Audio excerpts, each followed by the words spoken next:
이재명 정부 출범 이후 처음 열린 대통령실 국정감사가 김현지 대통령실 제1부속실장의 출석 여부를 둘러싼 여야 공방으로 파행됐습니다. 728조 원 규모의 내년도 예산안에 대한 국회 심의가 오늘부터 시작된 가운데 여야는 한미 관세 합의안의 국회 비준 여부를 두고 공방을 벌였습니다. 더불어민주당은 노동계를 만나 법정 정년 연장의 단계적 인상에 대한 의견을 청취했습니다. 국민의힘 장동혁 대표는 취임 후 처음으로 광주를 방문해 5.18 민주묘지를 찾았지만 시민단체 등의 반발로 참배하지 못했습니다. 대기자의 선으로 분석해보는 정가, 동향, 기자, 대기자. 이재명 정부의 첫 국정감사 마지막 날인 오늘 대통령실에 대한 국감이 열렸습니다. 여야는 김현지 제1부속실장의 증인 채택 불발을 놓고 공방을 벌인 가운데 쟁점을 살펴봅니다.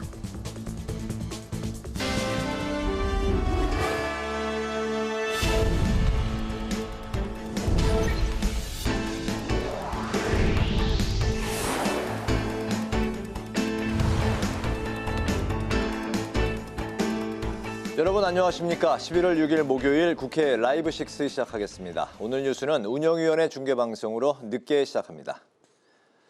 국회는 오늘 운영위원회와 정보위원회를 끝으로 한 달간 이어진 이재명 정부 첫 국정감사 일정을 모두 마무리합니다. 하지만 마지막까지 여야 공방은 계속됐는데요. 대통령실 첫 국감이 열린 국회 운영회에선 김현지 제1부속실장 출석을 두고 충돌하며 회의는 1시간 만에 중단됐고 퇴장 과정에선 몸싸움까지 벌어졌습니다. 강민지 기자입니다. 대통령실과 경호처 등을 상대로 열린 국회 운영위 국정감사. 김현지 부속실장 출석 문제로 초반부터 격한 신경전이 오갔습니다. 야당이 김 실장의 인사기록 카드를 요구하며 출석과 검증을 촉구하자 여당은 오히려 윤 정부 대통령실에 대한 내란 진상조사가 필요하다며 법률비서관 출신인 국민의힘 주진우 의원의 국감 참여를 문제 삼았습니다. 윤석열 대통령의 법률비서관을 역임한 주진우 의원께서 이 자리에 있는 것은 이해충돌 소지가 매우 큽니다. 더 정확하게 말하자면 주진우 의원이 앉아 계실 것은 피감기관 증인석입니다. 이에 주 의원은 김현지 실장 의혹을 자신이 제기하자 민주당이 입막음을 하고 있다며 반발했고 여당 의원들의 고성이 이어졌습니다.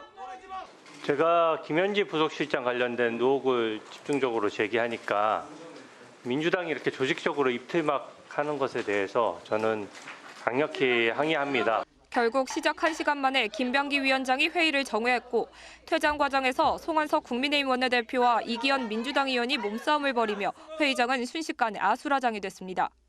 왜 소리 질러? 말 함부로 하지 마세요. 왜 소리 질러? 뭐야?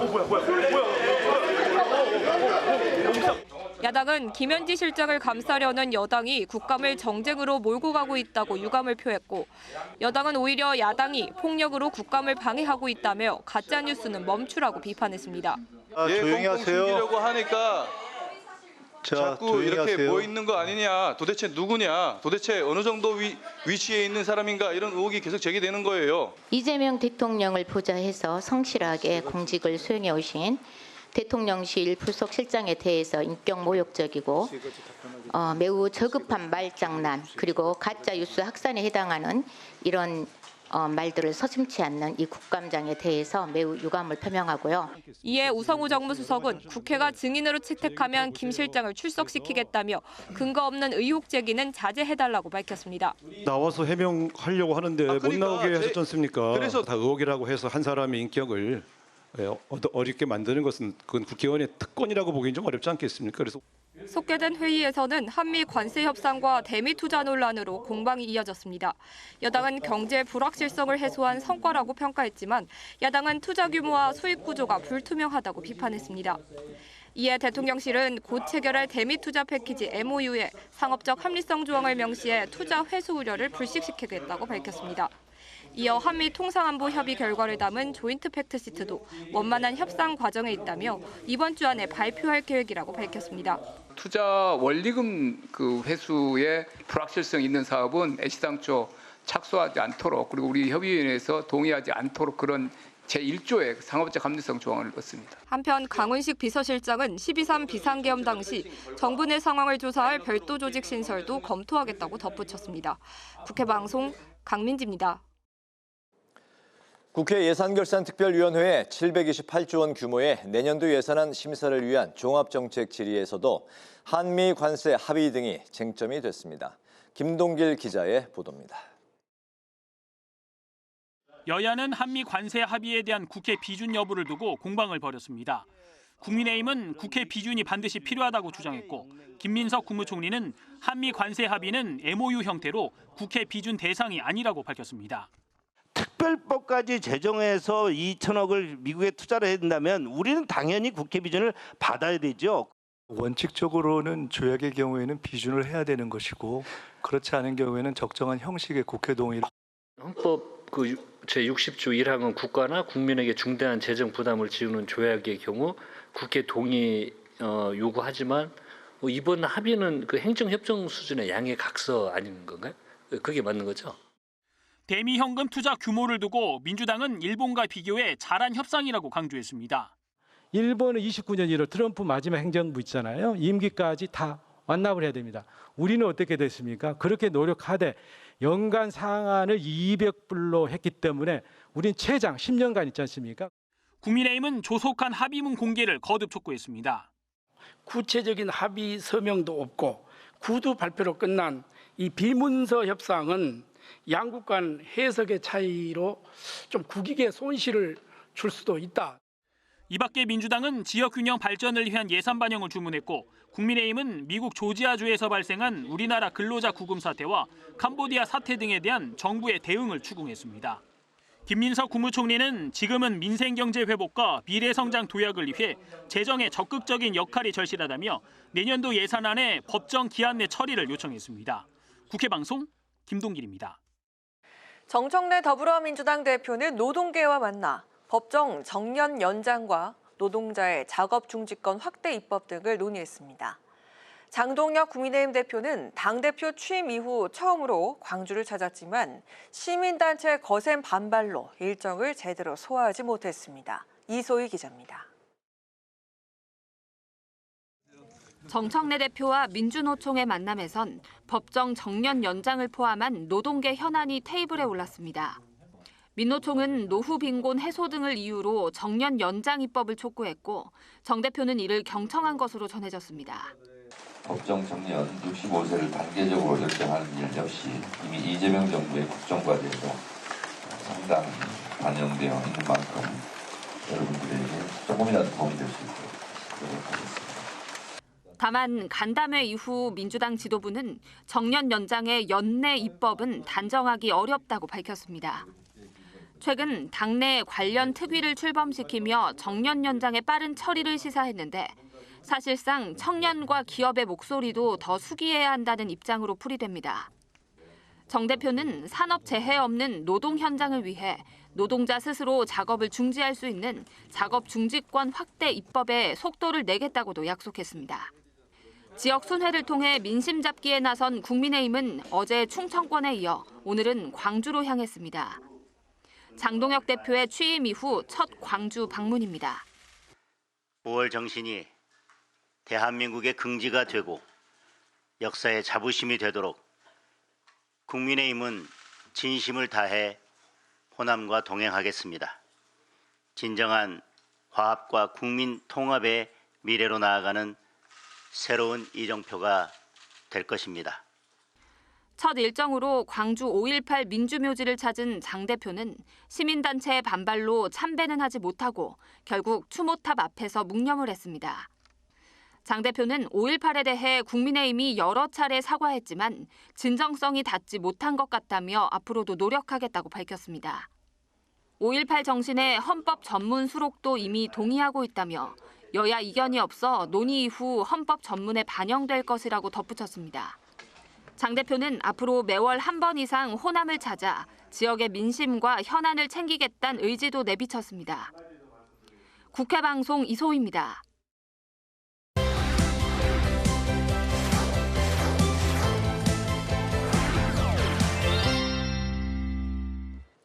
이슈픽 천정 개건 기자와 함께 이재명 정부 대통령실을 대상으로 한 국회 운영위 국정감사 이야기부터 나눠보겠습니다. 천 기자, 안녕하세요. 안녕하세요.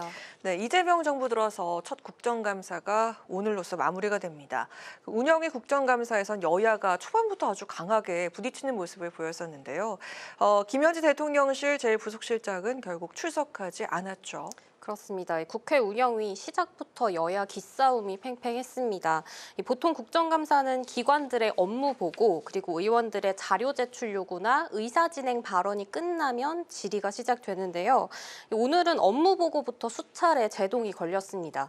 국민의힘 의원들은 대통령실 간부들의 업무 보고가 길다면서 항의를 했고 이 과정에서 민주당 의원들과 설전을 벌였습니다. 민주당 의원들은 새로 보임된 주진우 국민의힘 의원 윤석열 정부에 근무한 사실을 두고 이해충돌 문제를 제기했고 주 의원이 민주당에서 입틀막을 하고 있다고 반박하면서 여야 의원들 간 고성이 오가면서 결국 회의가 정회됐는데요. 이때 여야 의원들 간 물리적 충돌까지 벌어졌습니다.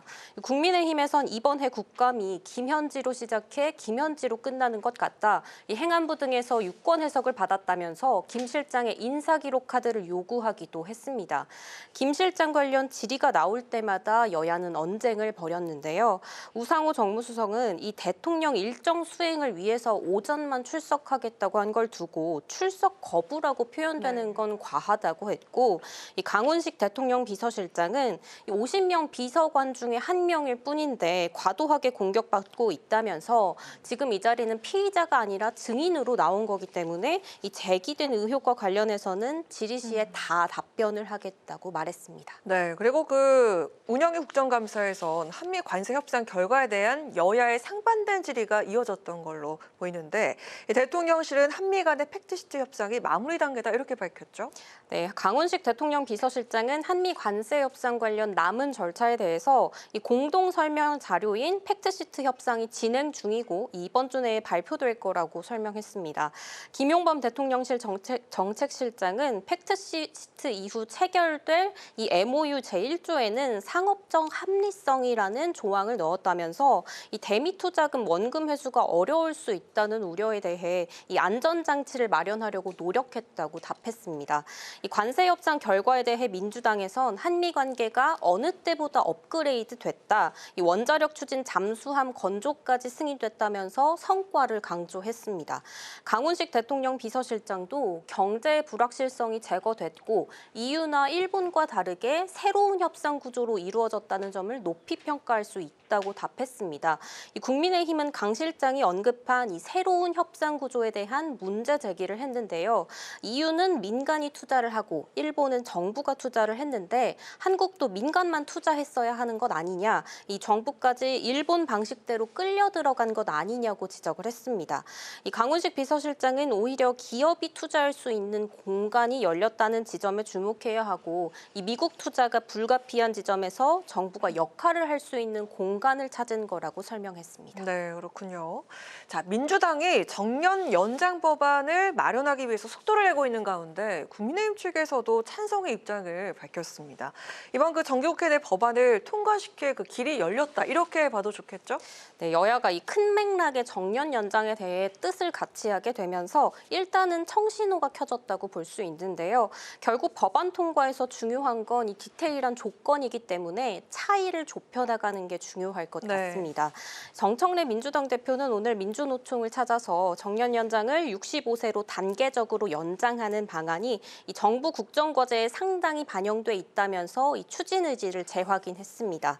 이 당초 민주당 정년 연장 특위는 연말까지 최종안을 도출한 뒤에 본회의를 통과시키겠다고 했지만 민주당은 오늘 시점을 단정할 수는 없다면서 이 통과 시한에 대한 당 차원의 입장을 밝히진 않았습니다. 이 노조 입장에선 정년을 60세에서 65세로 일률적인 연장을, 이 경영계에선 60세에 도달할 시 이 퇴직 후 선별적 재고용을 주장하고 있는데 이를 절충한 안이 특위 내에서 거론되고 있다고 전해집니다. 이 정년을 1년씩 단계적으로 연장하거나 60세에서 65세 사이 퇴직 후 재고용을 시행하는 내용 등인데요. 이 노사 간 의견차가 크지만 이 세부 사항에서 여야 입장 차이도 아직은 큰 상황입니다. 있습니다. 이 민주당은 청년 고용 위축이나 이 기업의 부담 증가 가능성에 대해 충분히 검토해야 한다는 여지를 열어뒀고요. 국민의힘에선 국내 일자리 총량이 줄어들고 있는 만큼 이 정년 연장은 청년 일자리에 타격이 클 거라면서 이 세밀한 설계가 필요하다고 지적하고 있습니다. 네, 이 정년 연장에 대한 큰 뜻은 같이 하지만 이 세부적인 방식이나 조건에 있어서 굉장히 그 온도차가 커 보인다 이런 느낌을 받는데요. 이 양대 노총이 국회에서 기자회견을 열어서 이 정년 연장, 연내 입법을 압박하기도 했는데 좀 쟁점을 짚어주실 수 있을까요? 네, 첫 번째는 앞서 말씀드린 이 정년 연장 방식, 이 법정 정년을 연장하는 방식과 기업에서 재고용하는 방식입니다. 임금과 근로시간 등 이 근로 조건을 다시 설정할 수 있는 만큼 노동계에선 임금 삭감을 문제 삼고 있는데요. 이 노동계에서 가장 큰 문제로 꼽는 건 이 법정 정년인 60세와 이 연금 수급 개시 연령인 이 연령에서 차이가 나면서 소득 공백이 발생하는 지점입니다. 이 출생 연도에 따라 지금 은퇴 세대들은 이 3년에서 5년 가량 공백이 있는데 이 고령층 빈곤의 주요 원인으로 꼽힙니다. 이 경영계는 기업 현실을 충분히 반영하면서 정년과 연금 수급 개시 연령의 연계 문제를 다뤄야 한다는 입장인데요. 여야가 국회에 발의한 12건의 정년 연장 법안을 살펴보면 민주당은 단계적 정년 연장을 포함해 사업장 규모별로 시행 시기를 달리한다거나 이 기업들의 인건비 부담을 줄이기 위해 마련된 임금체계 개편 의무화 조항을 없애는 방안 등이 들어가 있습니다. 이 국민의힘은 임금체계 개편 의무는 유지하되 이 기업이 정년 연장과 재고용 중에 선택권을 가질 수 있도록 하는 내용 등이 포함되는데요. 이 결국 이 세부 조건을 조율하는 데에는 노사 간 합의 도출이 중요합니다. 이 지난달 우원식 국회의장 주도로 출범한 양대 노총과 주요 경제단체들이 참여하는 이 국회 사회적 대화기구의 역할에 주목이 쏠립니다. 이 국회 사회적 대화기구를 통해 노사 대화의 진전을 이룬다면 여야가 합의할 수 있는 정년 연장 법안이 마련될 수도 있습니다. 네, 오늘 이슈픽은 천지원 개건기자와 함께했습니다. 오늘 말씀 잘 들었습니다. 고맙습니다.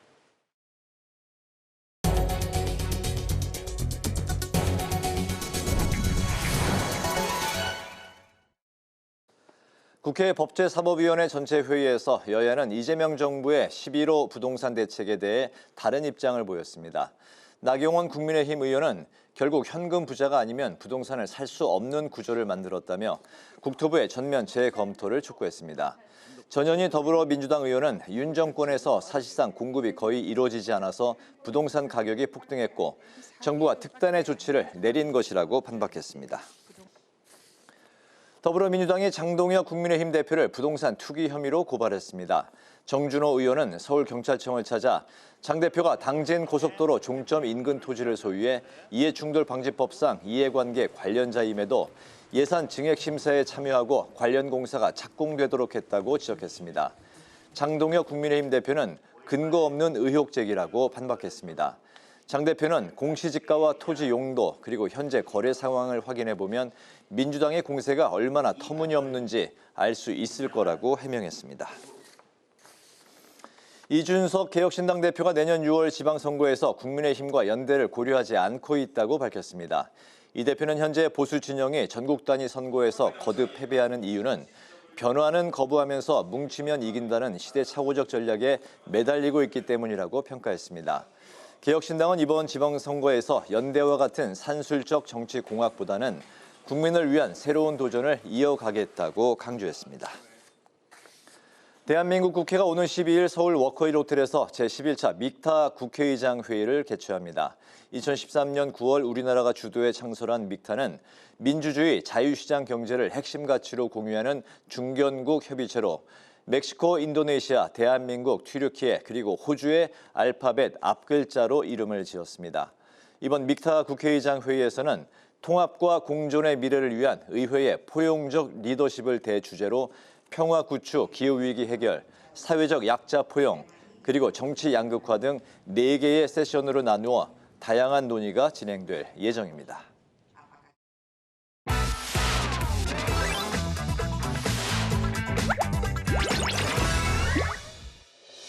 11월 6일 강아랑이 전해주는 정치권의 뜨거운 말말말 강아랑의 정치랑입니다. 자, 오늘 첫 번째 주제. 정당 해산 공세입니다.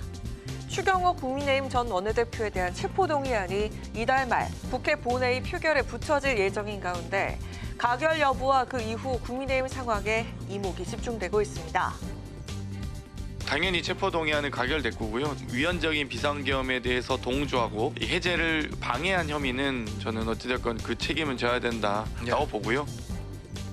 특히 민주당 정청래 대표는 과거 통합진보당의 사례를 들면서 만약에 추경호 전 원내대표 혐의가 유죄로 확정된다면 정당 해산은 불가피하다는 주장을 재차 강조하기도 했습니다.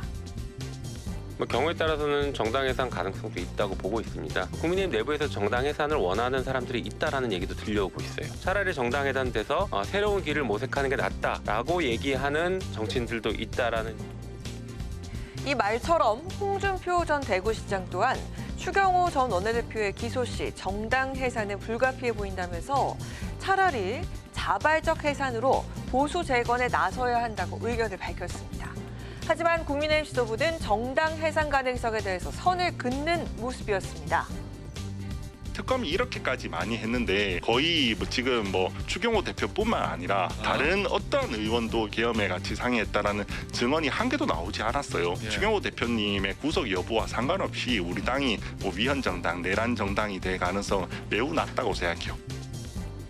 추경호 전 원내대표가 무리한 정치적 수사라면서 의혹을 강하게 부인하고 있는 만큼 국회 표결 상황과 이후 구속영장 발부 여부 등의 이목이 쏠립니다. 자, 이어서 오늘 두 번째 주제는 관세 협상, 국회 패싱입니다. 정부 여당이 한미 관세 협상과 관련한 양해각서에 대해서 국회 비준 동의가 필요하지 않다고 결론을 지으면서 야당의 반발이 이어지고 있습니다. 국가 간의 조약이 아닌 데다 법적 구속력이 없어 국회 동의를 구해야 하는 사안이 아니라는 게 정부 여당의 주장입니다. 원칙적으로는 조약의 경우에는 비준을 해야 되는 것이고 그렇지 않은 경우에는 적정한 형식의 국회 동의. 헌법의 조약만이 아니라 MOU의 엄청난 규모입니다. 법률의 통과가 실제로 기업의 부담과 시간상 연계가 되어 있어서 이걸 속히 처리할 부분이 있다 하는 것도 속히 처리한다는 거 그래서 그렇게 지금까지 조약이 아니기 때문에 국회 비준 동의도 필요 없고 다만 국회에 야당에도 충분하게 설명을 잘하는 과정을 갖겠다 이런. 하지만 헌법 제60조에 따르면 국가나 국민에게 중대한 재정적 부담을 지우는 조약은 국회 비준 동의를 받아야 한다고 명시하고 있는 만큼 야당은 반드시 국회 동의를 거쳐야 한다는 입장입니다. 원죄는 이재명 대통령이 외환 보유고나 재정 여력을 충분히 고려하지 않은 채 무리하게 3,500억 달러 투자를 졸속 합의한 데 있습니다. 그 결과 국민의 혈세와 노후 자금이 외화로 유출될 위험에 놓이게 된 것입니다. 국민 경제에 심대한 영향을 미칠 중대한 사안입니다. 이에 민주당은 한미 관세 협상 이행을 위해 외화자산 운용 수익 등을 투자기금으로 조성할 근거 등을 담은 대미투자특별법을 이달 중 최우선 처리한다는 방침을 세운 상황입니다. 특별법을 통해서 양해각서의 확실한 이행을 담보하면 문제가 될 게 없다는 겁니다.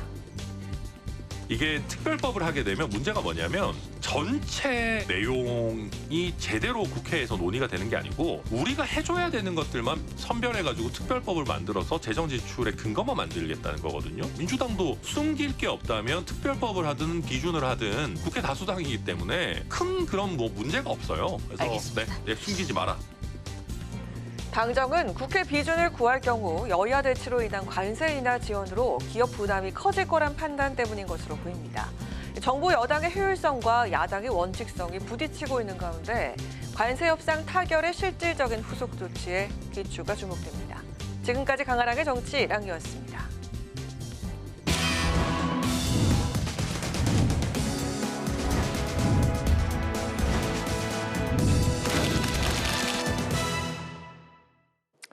네, 정치권의 동향을 대기자의 시선으로 짚어보는 기자 대기자 시간입니다. 최병묵 전 TV조선 해설위원, 성환영 한겨레신문 선임기자 두 분과 함께하겠습니다. 어서 오십시오. 네, 안녕하세요. 네, 오늘 최 기자님께서 발제해 오셨죠? 네, 국회 운영위원회 대통령실 국정감사가 있었죠. 이 문제하고 네. 이제 어제부터 본격적으로 그 내년도 예산안 심사가 시작이 됐는데 이 두 가지 문제를 중점적으로 살펴보겠습니다. 네, 오늘 이재명 정부의 첫 국정감사 마지막 날입니다. 운영위원회의 대통령실 국감에서는 김현지 제1부속실장의 증인 채택이 무산이 되면서 여야 간에 이제 공방이 벌어졌고 한때 정회가 되기도 했습니다. 속개가 이제 됐는데 대통령의 최측근으로 꼽힌 김현지 실장이 국감의 모습을 드러내지 않은 상황. 결국 여러 가지 이제 공방이 있었고 많은 이야기들이 무성하게 나왔었는데 결국에 이제 김현지 실장이 아직까지 모습을 드러내지 않았습니다. 예, 좀 어떻게 평가하시죠? 좀 나왔으면 좋았을 텐데요. 좀 뭐 아쉽습니다. 무슨 의원들끼리 배치기 하는 장면만 지금 사람들 기억에 남게 생겼어요. 뭐 프로야구장에서도 지금 보기 어려운 게 배치기인데 이렇게 되면 이제 여야를 떠나서 정치 자체가 좀 희화화되는 뭐 그런 부정적인 그런 효과가 있어서 걱정입니다. 그래서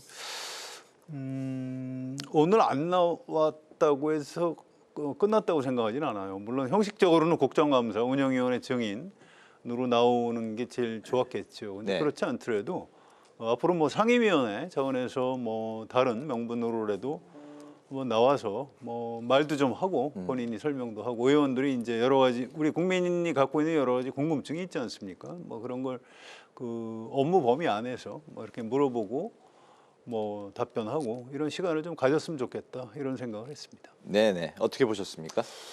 사실은 이제 국회가 뭐 올해 딱 한 번 하고 그만두는 게 아니잖아요.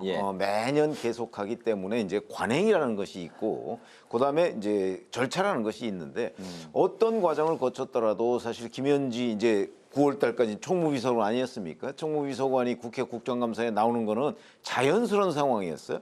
근데 그걸 이제 민주당이 명단에서 증인 채택 명단에서 제외함으로써 이제 이런 사단이 벌어졌고, 그다음에 또 하나는 이제 이재명 대통령이 갑작스럽게 그 국정감사 출석 의무가 없는 제1부속실장으로 인사를 하는 바람에 또 이 문제가 훨씬 더 커졌단 말이죠. 그래서 제가 보기에는 긁어부스럼을 만들었다 이렇게 생각을 하고요. 그래서 뭐 결국 불발이 됐습니다만 이 김현지 실장의 문제가 그냥 여기서 국정감사 증인 채택 불발됐다고 뭐 완전히 사라지냐 그게 아니거든요. 앞으로 상임위뿐만 아니고 국회가 하여튼 열리는 한 야당에서는 줄곧 이 김현지 실장이 얼마나 실세고 얼마나 국정에 대한 영향력이 크냐 하는 문제를 물고 늘어질 가능성이 있어요. 그렇기 때문에 제가 보기에는 언젠가는 한번 여권에서도 김현지 실장이 이 문제를 좀 매듭을 지어줄 필요가 있겠다. 그렇지 않고 계속 이게 방어만 하다 보면 이 문제가 점점 더 커지고 나중에는 이제 국민들로부터도 그 별로 편치 않은 시선을 받게 될 가능성이 대단히 높아서 여권이 지금쯤이면 뭐 이번에 이제 그 출석 안 했으니까 끝났다 이렇게 볼 게 아니고 이 문제를 중간선에서 어떻게 좀 차단해 줄 수 있는 방안을 고민해야 되는 시점이 아닌가 저는 이렇게 생각을 합니다. 네, 오늘 또 이제 국정감사 마지막 날이긴 하니까 또 국정감사에 대한 또 평가도 두 분 하신 말씀 있으시면 길지 않게 좀 들어볼까요? 뭐 조금 아쉽죠. 뭐 여러 가지 상임위원회, 법사위하고 과방위 이런 데서 의원들이 원래 여야 의원들이 국회에서 이제 국민을 대신해서 좀 갈등을 표출할 수 있는 장소긴 합니다. 그런데 이게 뭐 막 퇴장을 요구하기도 뭐 퇴장시키기도 하고 그다음에 이제 주고받는 말의 수위가 그전보다 확실히 좀 더 나빠졌어요. 그래서 이제 우리 최 의원이나 저처럼 이제 기자 오래 했던 사람들은 옛날 추억이 있습니다. 이 국정감사 같은 거 할 때 특히 방송사 카메라가 있으면 막 싸우다가 철수하면 이제 우리 그만합시다 하고 이제 이 앞에 나가서 늦은 저녁 같이 먹으면서 소주 한잔 하고 이런 낭만의 시기가 있었는데 지금은 이 텔레비전 카메라 앞에서 싸우는 그 모습 그대로 실제로 개인적으로도 사이가 나빠졌다고 합니다.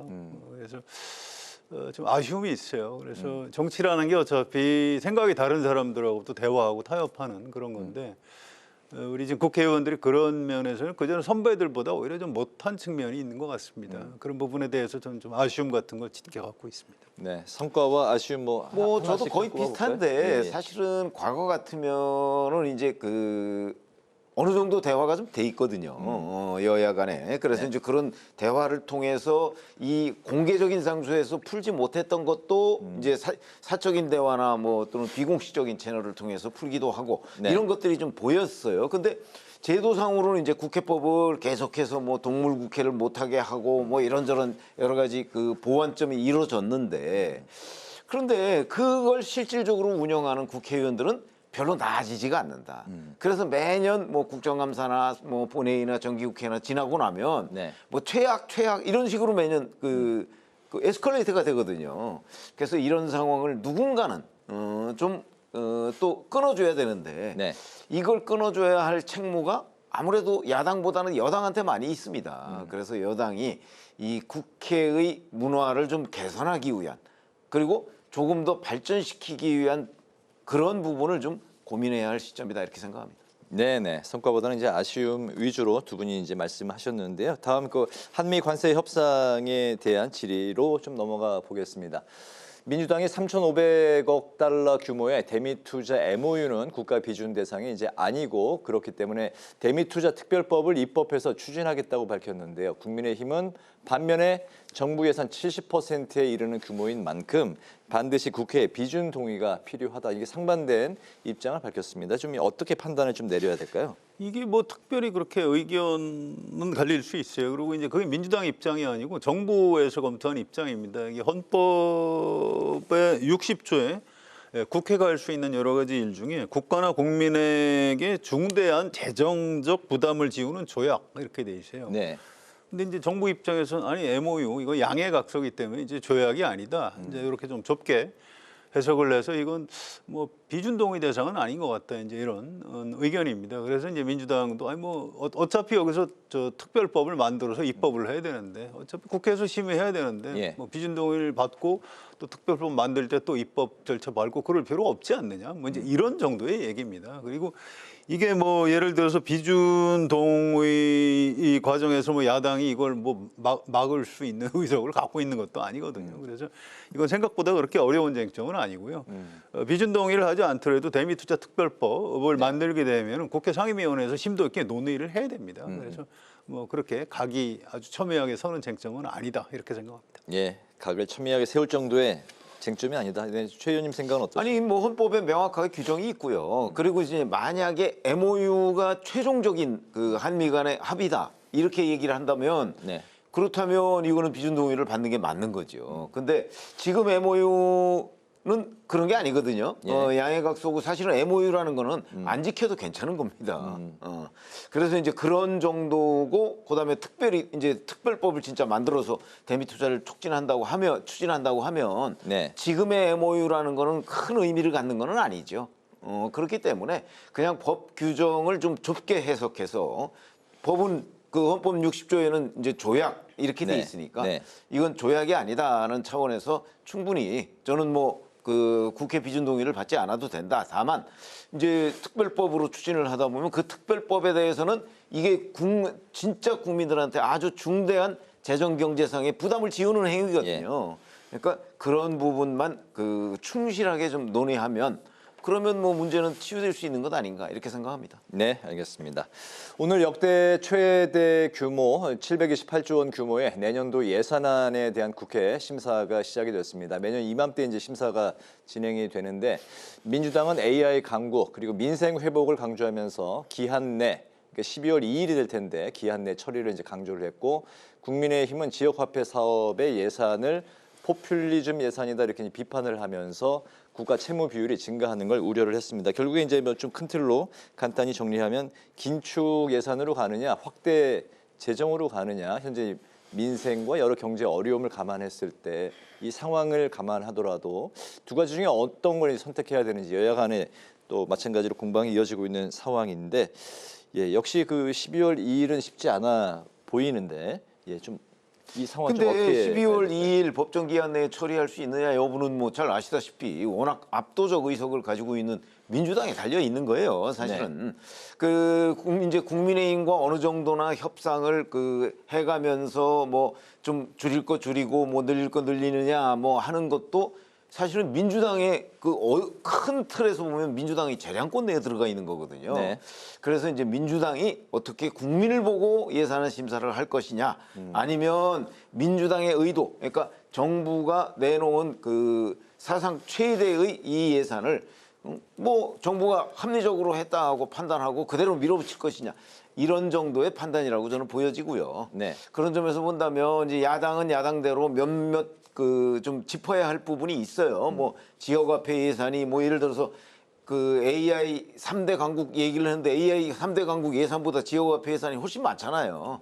뭐 이런 부분, 이런 몇 가지를 좀 이렇게 조정하는 거를 네. 정말 얼마나 진지하게 민주당이 그 야당과 협상할 수 있느냐, 여기에 달려 있다. 만약에 야당이 그냥 국정 발목 잡기다 뭐 이런 식으로 여당이 판단한다면 네. 그러면 뭐 12월 2일 그냥 단독 처리로 결론이 날 가능성이 대단히 높은 거죠. 그래서 저는 정말 그 내년 예산이 이제 올해보다 8.1%나 더 늘어났고 사상 최대고, 그다음에 국가 재정도 110조를 지금 빚을 내야 되는 상황이잖아요. 사실은 이거 그대로 통과하면 이제 국가 빚에 대한 여러 가지 우려들이 굉장히 많거든요. 네. 그래서 그런 것들을 감안해서 야당과 그 좀 깊이 있는 대화를 통해서 했으면 하는 기대를 가지고 있습니다. 네, 728조의 내년도 예산안 좀 어떤 분위기에서 흘러가고, 그리고 이제 좀 결론이 좀 어떻게 날까요? 예, 뭐 지금 대통령 권력, 행정부의 수반 대통령 권력도 민주당,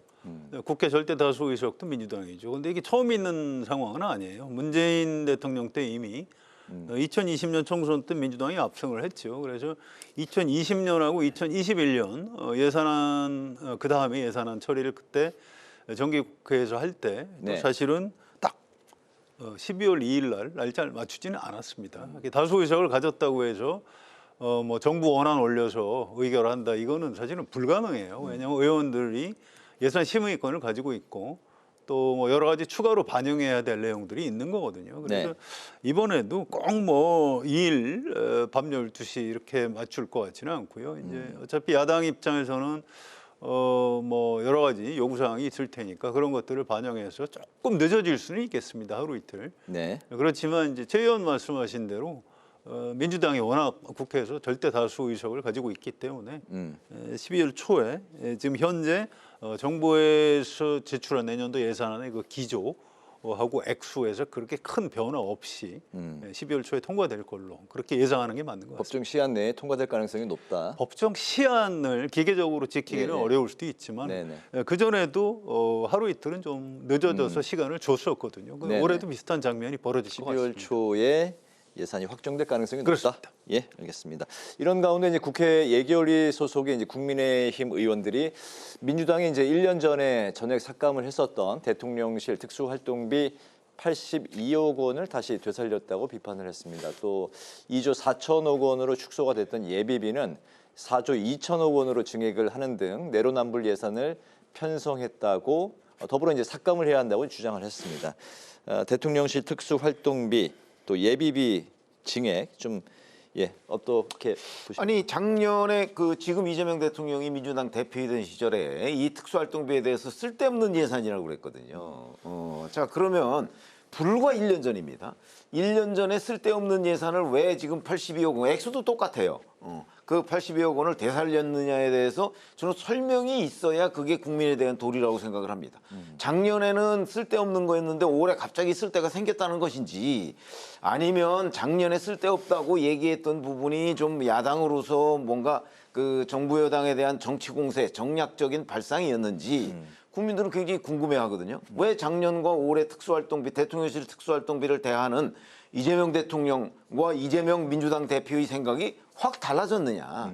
그 부분에 대한 설명이 없이 그냥 적당히 넘어가자 이렇게 얘기하는 거는 저는 국민에 대한 도리가 아니라고 생각을 하기 때문에 저는 뭐 특수활동비를 찬성하는 입장은 아닙니다.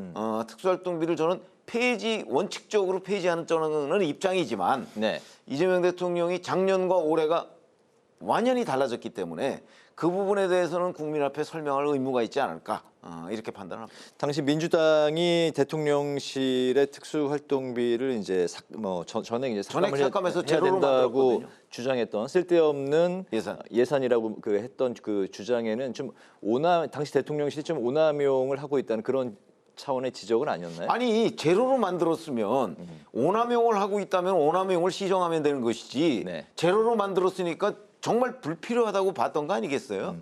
근데 올해는 또 액수까지 똑같게 그걸 되살린다는 거는 그걸 어떻게 그냥 이거 뭐 자연스러운 현상이다 우리가 이렇게 볼 수는 없는 거 아닙니까? 네. 다시 원점으로 되돌아간 그 특수활동비 그리고 예비비의 증액, 좀 어떤 시각이십니까? 국회에서 이제 예결위가 시작이 됐죠. 그래서 거기서 당연히 이제 질문을 하면 정부 당국자들이 답변을 할 겁니다. 그래서 이게 왜 필요한 건지 여기에 대해서 지금 최 의원 말씀하신 게 맞아요. 그건 설명을 해야 됩니다. 그런 설명 없이 그냥 슬그머니 넘어갈 수 있는 문제는 아닙니다. 그런데 이제 야당 때 민주당이 야당일 때 삭감했고 지금 여당이니까 다시 살린 거죠. 쉽게 얘기해서. 근데 이제 이게 삭감할 때 명분은 지금 제 기억에는 뭐 증빙이 이게 부실하다. 뭐 특수활동비 성격상 그럴 수밖에 없는 건 알겠는데 그래도 그렇지 이거 뭐 도대체 알 수가 없다. 그래서 추가 자료를 요구했는데 그 부분에서 좀 협상이 잘 안 됐던 걸로 기억을 하고요. 이번에 아직 공식 발표한 건 아니지만 이번에 다시 살리면서는 좀 증빙을 제대로 내겠다. 이제 이렇게 뭐 설명을 하고 있는 것 같아요. 근데 특수활동비 성격상의 증빙을 말 그대로 투명하게 내기 어렵게 돼 있는 돈이긴 합니다. 그래서 이건 뭐 야당 때하고 여당 때하고 말이 달라진 거 아니냐? 맞아요. 달라진 겁니다. 맞습니까? 네. 뭐 그거 뭐 부인할 수 없고요. 다만 이제 이런 부분을 보셔야 돼요. 어차피 예산심의권은 국회가 가진 겁니다. 법률안 제정권, 예산심의권. 그래서 이게 그러니까 윤석열 대통령 때 사실은 2024년 총선에서 뭐 완전히 완패를 했지 않습니까? 그러면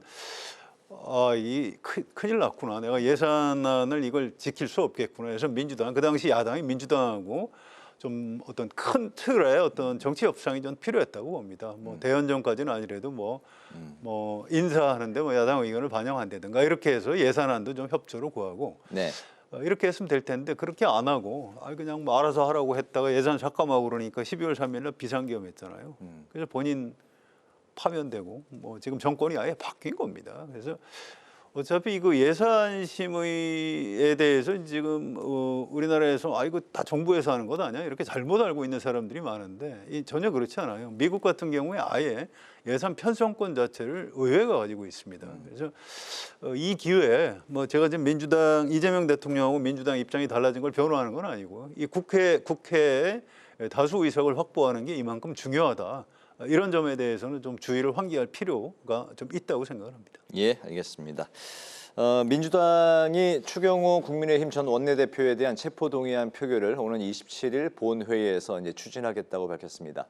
정청래 민주당 대표는 추 전 원내대표가 만약에 유죄 확정을 받으면 국민의힘은 정당 해산감이라고 이제 주장을 하기도 해서 논란이 되기도 했는데 어쨌든 추경호 전 원내대표 이제 본인은 체포 동의안 뒤에 숨지 않겠다 이렇게 입장을 밝혔고 또 다수의 의석을 가진 그 민주당이 표결에 참여하면 체포 동의안은 이제 통과가 될 걸로 이제 전망이 되고 있는 상황. 그렇다면 이제 이후에 이제 구속영장은 또 어떻게 기각이냐 아니면 이제 그 반대 상황이 오는지 여기까지 뭐 약간 시간이 좀 길긴 합니다만 좀 짚어보도록 할까요? 아니 체포동의안이야 이제 본인이 불체포 특권 뒤에 숨지 않겠다 이렇게 얘기를 했기 때문에 뭐 당연히 통과되는 거라고 보여지고요. 그러면 이제 법원에서 구속영장을 발부할 것이냐 여부인데 사실 그거야 뭐 우리가 여기서 예측해서 맞은 경우가 그렇게 많지가 않아요. 그렇긴 한데 제가 이제 추경호 전 원내대표의 그 구속영장 언론에 보도된 것만 이렇게 보면 좀 특검이 너무 억측을 한 것 아닌가. 이 국회 상황이라는 걸 잘 모르고 예를 들어서 한동훈 당시 대표한테 1층으로 내려와라라고 얘기하면 1층에서 의원총회를 할 테니까 내려와라 하는 거로 받아들여질 수 있거든요. 저희 같은 사람이 보면. 근데 특검에서는 그런 거를 본회의장 이탈해서 표결을 막았다 이런 식으로 지금 해석을 하고 있는 거예요. 이제 그런 걸 대표적으로 해서 이 표결 방해라는 게 뭐 국민의힘이 표결 방해한다고 그 계엄 해제가 안 됐겠습니까? 어차피 의석 절대 소수인데 그런 점으로 본다면 특검이 너무나 법률적 잣대로만 지금 추경호 의원에 대해서 구속영장을 청구한 것이 아닌가 하는 의문이 좀 들어요. 그러나 이제 구체적인 거는 뭐 법원에서 이제 발부 여부가 확인이 될 것이고 네. 정청래 대표가 뭐 확정되면이라고 하는데 지금 뭐 구속영장 발부된다고 해서 추경호 의원의 뭐 그 범죄 혐의가 확정되는 거 아닙니다. 그거는 나중에 재판을 통해서 확정되는 거죠. 네. 그런 점에서 본다면 정청래 대표의 저런 얘기는 그냥 정치 공세에 불과하다 이렇게 생각합니다. 기각 뭐 여부에 따라서 정치 판도에 많은 영향을 줄까요? 일단 기각이 된다고 한다면 이제 특검이 그동안에 기각된 게 여러 건 있잖아요. 이걸 포함해서 지금 전 국민의힘의 원내대표까지도 구속영장을 청구했는데 기각됐다. 그건 정치적으로 파장이 크죠. 예, 알겠습니다. 네. 전 뭐 별 파장은 없을 것 같고요. 아, 그래요? 근데 이게 참 묘합니다. 이게 영장 발부냐 기각이냐 이거만큼 어려운 게 없는 것 같아요. 전에 권성동 의원은 뭐 나 떳떳하니까 좀 통과시켜달라 했는데 영장 발부됐거든요. 네. 그런 겁니다. 그래서 이것도 이제 지금 영장 심사에서 특검이 어떤 좀 비장의 카드 같은 걸 내밀어서 입증을 할지 뭐 이런 것들을 지금으로서는 알 수가 없습니다. 그래서 그건 좀 예측하기 어렵고요. 네. 다만 이제 그 이 영장이 발부됐다 기각됐다 이거 가지고 진짜 유무죄가 가려지는 거는 전혀 아닙니다. 그래서 먼 훗날 혹시 그 당시 원내대표가 내란 동조 혐의 유죄가 확정이 된다면 이런 네. 가정법을 깔고 아마 정청래 대표가 그런 얘기를 한 것 같아요. 또 한 가지는 이제 한동훈 대표가 국회의원은 아니었지만 그 당의 대표였습니다. 국회의원이 아닌데도 본회의장에 들어가서 계엄 해제하는데 앞장섰거든요. 근데 그 정당의 대표가 그 계엄 해제하는데 앞장섰는데 그 정당이 내란에 동조했다? 그래서 해산해야 된다? 이 상식적으로 맞나요? 이 잘 안 맞거든요. 그래서 이제 정청래 대표 얘기는 이른바 이제 민주당 지지하는 분들 중에 이제 국민의힘 윤석열 대통령 이거 용서할 수 없다. 정당 해산까지 가야 된다. 이런 이제 강경론이 좀 있습니다. 이제 그 목소리를 좀 대변하는 것이다. 이렇게 평가하면 될 것 같습니다. 알겠습니다. 오늘 마무리로 두 분의 한 줄 논평 듣겠습니다. 성 기자님부터 들어볼까요? 예, 제가 지금 하던 얘기 연장인데요. 헌법재판소가 우리나라에서 정당 해산을 했죠. 통합진보당. 2014년인가요? 그런데 저는 이게 그때 우리 헌법재판소가 좀 잘못했다고 생각합니다. 이게 뭐 그 당시에 뭐 민주적 기본 질서를 위배했다. 이제 이렇게 이유로 아예 해산시키고 국회의원들도 다 뭐 국회의원 떼버리고 이제 이렇게 했는데 이제 독일 같은 경우에 이제 극우 정당에 대해서 독일 헌법재판소가 계속 심리를 하고 있는데 이 결론을 안 내리고 있어요. 네. 이유가 이 정당 해산은 그렇게 덜커덕 하는 게 아니다. 정당에 대한 심판은 선고로 해야 된다. 이제 이게 어떤 독일 법 하는 사람들, 헌법학자들의 어떤 생각이라고 합니다. 그래서 지금 이제 국민의힘 해산을 뭐 주장하는 사람들이 있어요. 정청래 대표를 포함해서. 그렇게 헌법재판소에다가 이렇게 청구해서 정당 해산 뭐 이런 걸 요구할 게 아니고 선고로 심판해달라 이렇게 호소하는 게 좀 옳다고 생각합니다. 오늘 이제 한 줄 논평은 정당은 선고로 심판해야 한다라고 하겠습니다. 알겠습니다. 방금 말씀하신 통합진보당 해산 선고는 2014년 말씀하신 대로 12월 19일에 이제 선고가 됐네요. 네, 최 의원님. 지금까지도 이제 저희가 김현지 제1부속실장 얘기를 했잖아요. 네. 그래서 이제 결국 국정감사가 끝났습니다만은 많은 국민들이 머릿속에 지금 남은 거는 국정감사 동안 뭐 어떤 성과를 얻고 뭐가 잘못됐고 하는 것보다는 김현지만 남았다. 저는 그렇게 판단이 돼서 오늘 한 줄 논평은 김현지만 남은 2025 국정감사로 하겠습니다. 네, 알겠습니다. 기자, 대기자 이제 마무리하겠습니다. 지금까지 최병묵 전 TV조선 해설위원, 성완영 한겨레신문 선임 기자와 함께 오늘의 전국 현안 살펴봤습니다. 두 분 감사합니다. 고맙습니다. 오늘 국회 라이브 6도 여기서 마치겠습니다. 시청해 주신 여러분 고맙습니다.